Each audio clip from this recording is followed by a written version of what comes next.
Ang mabuting balita ayon kay San Lucas. Ang lalaking sinasaniba ng masamang espiritu. Mula roon, si Jesus ay nagpunta sa Capernaum sa Galilea at nagturo sa mga tao ng araw ng pamamahinga. Namangha sila sa kanyang pagtuturo sapagkat may kapangyarihan ang kanyang pananalita.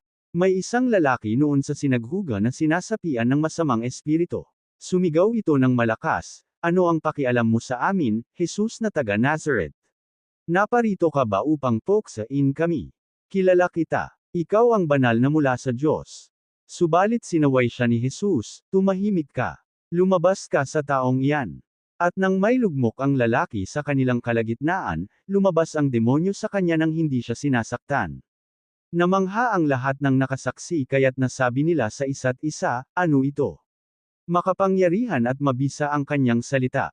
Nauutusan niyang lumayas ang masasamang espiritu, at lumalayas naman sila. At kumalat ang balita tungkol kay Jesus sa buong lupaing iyon.